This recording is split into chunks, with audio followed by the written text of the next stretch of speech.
If you feel like you're on the verge of your breakthrough moment, you're in the right place. And maybe you feel like you're too far away from actually accomplishing your goal. Don't go anywhere. You as well are in the right place. How often have you established a goal and for some reason or another you get derailed? You figure out that, well, you're farther away than what you thought you'd like to be. The truth is that so often we are not as far away from our breakthrough moment as we think we are. Let's be honest. Most often, we are our worst cheerleader. It's almost like taking compliments. Oftentimes, we're easy to tell someone else that they've done a great job or that they look good in a particular attire. We're easy to encourage others, and yet we're not so quick to encourage ourselves. Same thing when we're on the journey of attempting to accomplish something. We can encourage another person and say, hey, you're doing a great job. Keep it going. In fact, even when they're sad or feeling derailed or feeling as though they can't accomplish their goal, we encourage them. Hey, keep it going. Stay on the route you're on. We can say these words to others, but let's be honest. Oftentimes, we really are not good at being the cheerleader that we need. We're not good at actually encouraging ourselves. So, what is the solution to this? Well, you can continue to try to muscle through on your own, or you can surround yourself with people that will nourish your vision. But sometimes the surrounding, well, it just is not as beneficial or as positive as you'd like for it to be. So, an alternative to this is that you would dare to invest in yourself. If you dare to invest in yourself and team up with a coach that can actually help you implement the necessary strategies, you can then experience the breakthrough moment you've been desiring to experience. Oftentimes, individuals say that they don't believe in setting goals. And I think there's a few different reasons why this may be. One, let's be honest, the idea of setting goals and New Year's resolutions, it's almost played out, right? It's been overhyped to the point that it's been commercialized. We already know that towards the end of the year, they're going to be selling calendars at every store, not only because a new year is coming, but because they understand that everyone wants to set goals at the new year. It's become commercialized. So much so that the personal growth industry is a multi-million dollar industry. But there's one issue, and it is that oftentimes people don't set goals. Well, because again, it's been commercialized. They no longer believe in the idea of setting goals. They no longer believe that it is something that they even need to do. There's another side to this. There are those individuals that don't set goals because every time they set a goal, they say, well, I don't accomplish it, so why waste time? Why set an expectation that isn't going to be a reality? So they don't even set up goals. They just go through the year. And as opportunities come, hopefully it'll be a good one. Hopefully it'll be one that leads to a home run. The truth is, I don't think that's a way to go either. I understand that goals have been commercialized, and I don't think that going through the year and hoping that something great comes your way is actually the way you want to live. Now, sure, there's something called providence. Good things happen that we may not be able to fully explain the how, the why, the when. We may not be able to decipher. We know something great is at work, but may not be able to actually pinpoint how this is happening, how this turnaround is taking place. Providence is real. I believe in providence. Some may even call it dumb luck, where it just so happened that this moment opened up. But regardless if you believe in providence or if you believe in dumb luck, the question is, why would you want to live leaning on that, using that as a crutch? I'll wait for providence to kick in, or I'll wait for dumb luck to kick in. I'll wait for the moment that I hit a home run so that when they ask, how'd you do it? I can say, I don't know. I just swang for the fences. That's not a way to live. So maybe you don't want to set goals, or maybe you think it's been commercialized and you don't want to take any part of that. Very well. There's something here that I want to present to you. And this, an idea that's used in the business world. It's called the desired future state. I think you're going to like this especially if you don't like the idea of goals. Desired future state, while typically used in the business world, I think it's applicable to everyday people like you and I. What desired future state establishes and focuses on is the long term vision of an organization. Again, this comes from the business world, but I think it's applicable for people like you and I. Desired future state focuses on what the long term vision is and not setting a desired future state. Well, it's going to put you in a position that you will not be able to pivot. So, when we talk about thinking strategically is being able to pivot, and it's being able to see a solution even when you don't feel like there is one. That's what it means to think strategically. Or, as it's been said time and time again, it's thinking outside of the box. Of course, the only way to think outside of the box is to actually be in it, which means that you would have to think beyond your borders. You would have to think beyond the limitations. You would have to think beyond the current state in which you find yourself in. Well, this only happens based upon the level of exposure or conversation. Because as you engage in conversation, engage in talks, what happens is that you gain better perspective. And as you gain better perspective, you have better tools in order to be able to pivot and in order to be able to also see a solution where you don't feel like there is one. All right, I want to make a quick confession here. I am not a life coach.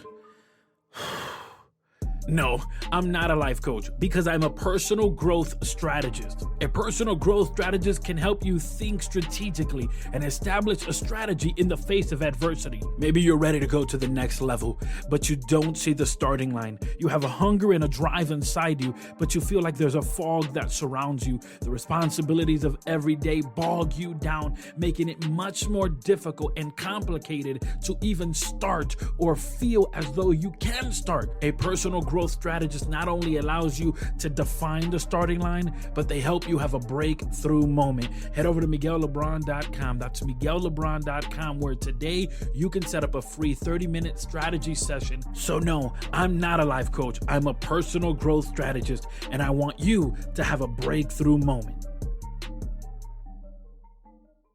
But let's go back to this desired future state. Because what desired future state does is that it allows you to build in your mind a vision of where you're going to be long term, 5 years from now, 10 years from now.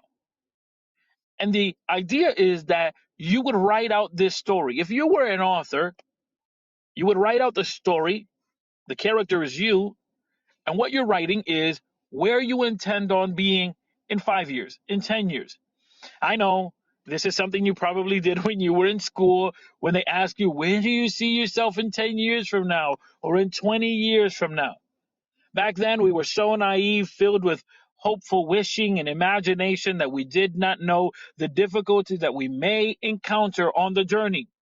We were too dumb to know. It just is what it is. But now that you have the perspective you have, using that perspective, using the lessons you've gained, it's time for you to have a desired future state. And the objective here is simple. You're going to write a story where you are the main character. Write out a scenario in which where you would be in the next 5 years, where you want to be in the next 5 years. The desire has to be clear, right? It has to be clear on what it is that you want to accomplish and the state by which you will be in. And so you can write out, in the next 10 years, I will have a new career. I will have I will be a new living place. I will live in a new city or a new state or even a new country. You have to be very specific on where it is that you want to be in the next 5 years. That is the desired fate. Now, why do you want to be so specific in this particular story that you're writing? It's because once you get clear on what that story is, then you can change the story you're telling yourself. Because here's the thing, Often we tell ourselves a story that is not a positive one. We tell ourselves a story that we are defeated, that we are no good, that we can't accomplish. We tell ourselves a story that is just not beneficial and it does not align with who we want to be and where we want to be. So as you set down your desired future state, you begin to rewrite the story that you have told yourself. Another thing happens that as you lay down this desired future state, you also can now ask yourself, if that's where I want to be in the next 5 to 10 years, if that's where I want to be, what is it that is required for me to do, or who do I have to become in order to get there? Again, this is an alternative of if you say, I don't like setting goals. Okay, initiate with your desired future state. Where do you want to be in 10 years? Where do you want to be in 5 years? Where do you want to be in 3 years? Heck, where do you want to be by the end of 2023? Desired future state looks at the story we're focusing on long term.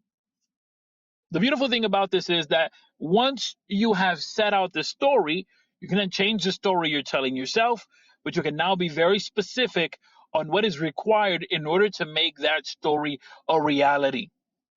It isn't enough for me to sit down and dream of a world where I have $1 million. I have to be specific. How am I going to gain those millions of dollars? Where are they going to come from? They're not just going to fall from the sky. It's likely that someone isn't going to knock on my door and say, Mr. LeBron, yes, that's me. Yes, sir, we have $1 million for you. Like, that's not going to happen. So it would require for me to get as clear as possible when I write down my desired future state. So as you write down your desired future state, where you're going to be in the next 10 years, get as clear as possible. And no, this isn't a task that you can do in 5 seconds. Again, you want to be intentional with what you're writing. Hold yourself accountable with what you're writing. Who do you want to be? What do you want to do? Where do you want to be? What do you want to be involved in? One of the ways for you to initiate this writing is to decipher, is to discern, is to understand your core values. Because if you understand your core values, then you can properly place direction to your life. And oftentimes we don't know where we're going because we don't know what we stand for. Your core values not only create actionable steps, but they also create accountability. So you want to decipher, understand what are your core values. That's a good place to start. And maybe you're listening and you're saying, well, I don't know how to even start with that. I would say visit my website, miguellebron.com, for free. You don't have to type in an email or do anything for free. Just simply click on core values and you'll be able to read a list of core values, about 40 different core values that you can pick from. And what I recommend is that you start with 4. Think of it as a compass.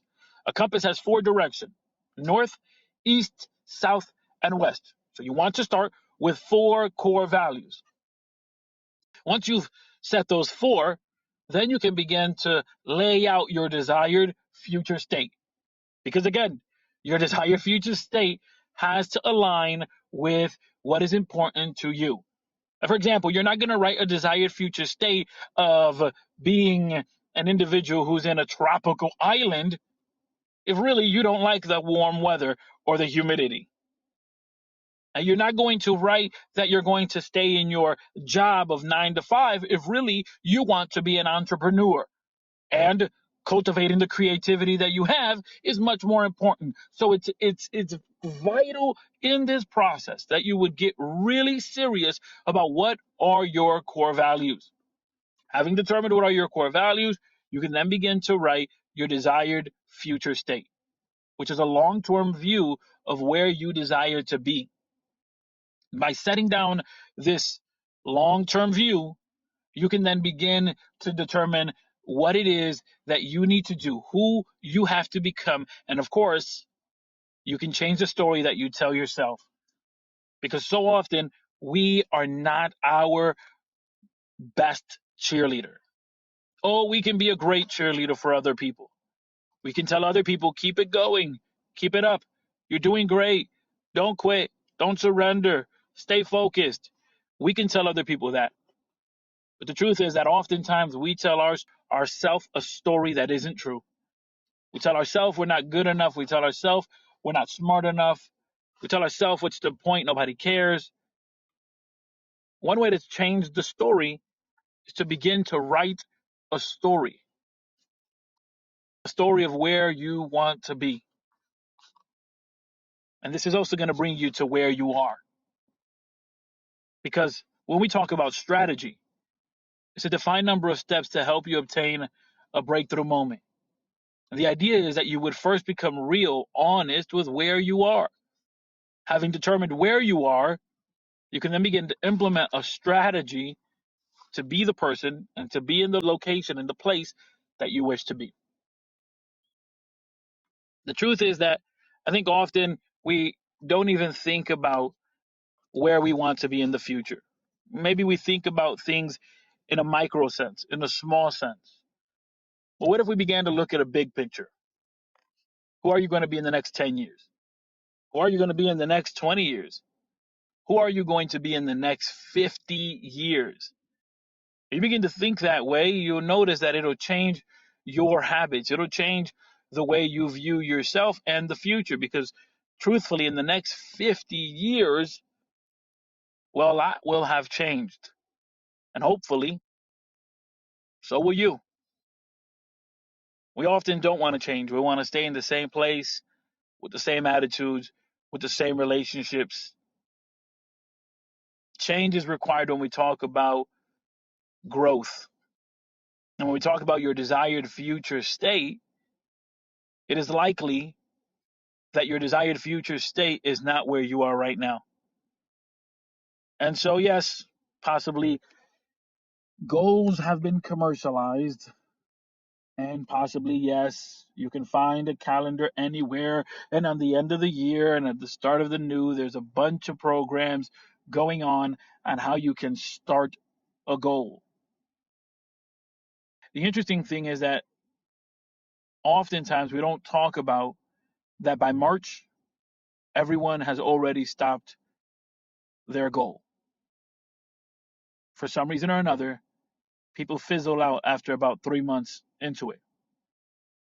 And so the question now becomes, what are you doing to set up for that moment that you know may come around, that quote unquote burnout, that moment where you just fizzle out? Have you written down your desired future state? Have you surrounded yourself with people that will nourish your vision? Have you invested in yourself and teamed up with a coach? Or are you just going to muscle it through the way you've done every other year? I'm sure you've heard about the famous definition of insanity. You know, the one that says that insanity is doing the same thing over and over again and expecting a different result. If that's the true definition, you and I, and many of us, have often acted insanely when it comes to actually setting goals because we do the same thing every year and we don't get not an inch closer to becoming the person we want to be. What's stopping you from investing in yourself? What's stopping you from trying a different strategy than what you've tried before? Whatever it may be, it should not be greater than the desire to actually succeed. It should not be greater than the desire to finally see the summit. It should not be greater. And so I encourage you to choose your fear. Are you more fearful of succeeding and what that means? Or are you more fearful of staying stuck in the same place? And if you have difficulty on seeing what success looks like, you can simply write down a desired future state. If all things were equal, where would you be in the next 10 years? And sure, your objection may be, well, things are not equal. Sure, they're not. But that doesn't mean that you can't do the necessary work to be the person that you want to be and to be at the place, at the level in your life that you want to be.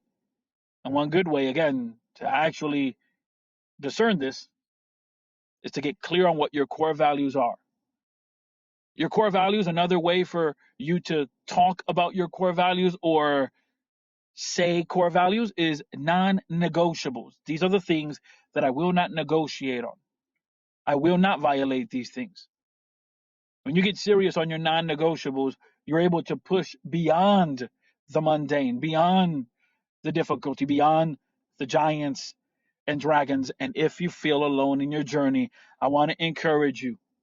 Head over to MiguelLeBron.com or use the details in my bio in the show notes if you're listening on Strategy Rewind, and let's set up a free 30-minute strategy session. There's no reason for you to try and try and try again with a strategy you've done and done and done before, knowing the end result is not the one you're looking for. Thank you so much for being connected. For those who are listening on the Wisdom application, thank you for being part of this live. For those who are listening through the Strategy Rewind podcast, please consider downloading the Wisdom application. I don't get no money or kickback if you do it, but I encourage you to do it so that you can be part of the conversation as we go live on the Wisdom app. Hey, thank you so much for being connected. Please consider leaving a review on the Strategy Rewind podcast, as that helps to build further awareness and spread the message. Surround yourself with people that will nourish your vision.